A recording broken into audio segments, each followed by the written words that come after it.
Take number 972.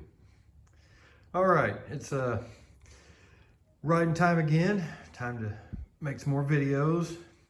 Thought I'd start out with a little bike chat. What you're looking at here is an S&M Mad Dog with the OG forks. Got a set of TNT revolver hubs. Some double butted spokes. That was, I guess, the shit back in the day. It's thicker here, gets a little thinner, but less weight, same strength.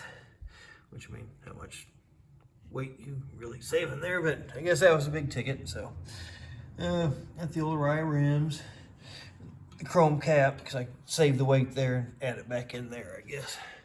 But anyway, the die count front brakes, the old Potts mod where the cable runs down up through the gooseneck.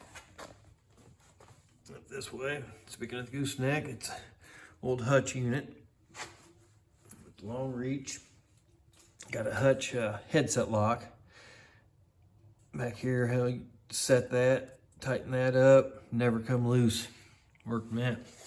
Of course, back then, hey, couldn't have been the 80s. Heavy metal without the pink and black zebra stripe gooseneck pad. And handlebars, whole set of Boss handlebars. First part actually bought for the bike. Some old Diacomp Tech 3 levers with a Terry cable cover. Which my buddy Dan, he found one for this side. Shout out to Anderson. Let's see, what else we got on here? Yep, old Hutch pedals. You know, I remember sharpening those back in the day right before the races so your foot didn't slip off. The old Redline flight cranks. 185s. It's a 46 Redline front sprocket. Set of sport chain. 16 rear sprocket.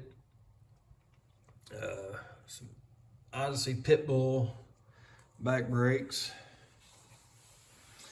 I believe it's a RevCore seat post they call the telephone pole, and an old Specialized 10-speed seat from Cycle Sport. Shout out to Greg Slomer. A DK seat post clamp. Then some of the stuff I haven't touched on is some upgrades. My old Jive hand grips wore out, so I just bought a pair of AMEs and cut the flange off. Never was a big fan of the flanges. Went upgraded to the Teflon coated linear cables on front and rear, and also switched up to the clear brake pads in the front and the salmon ones in the back, and man, made a world of difference in stopping power. Also upgraded the tires. I was kind of against these bigger tires. I was diehard 1.75 tire. These are a mainline 2.1 on the front. Like it because it's got some grip on the front, some knob. That's skinny. This I had one of these. This is a S&M track mark.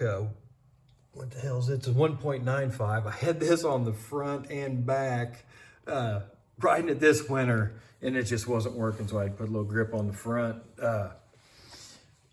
Made a world of difference. Been riding it 42 pounds, gonna up that to a little bit, probably about 52 for tomorrow's ride. Did put a change tensioner on there just to make sure that back wheel doesn't slide forward. Don't need any kind of issues with that. I already had one on the other bike. It was ugly, but I lived. So yeah, there it is. Oh, speaking of the old school, I even got the Megadeth sticker all worn off there. Pontiac emblem on the front.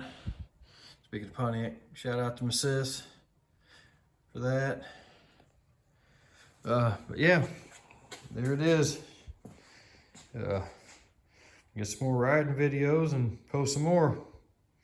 See ya.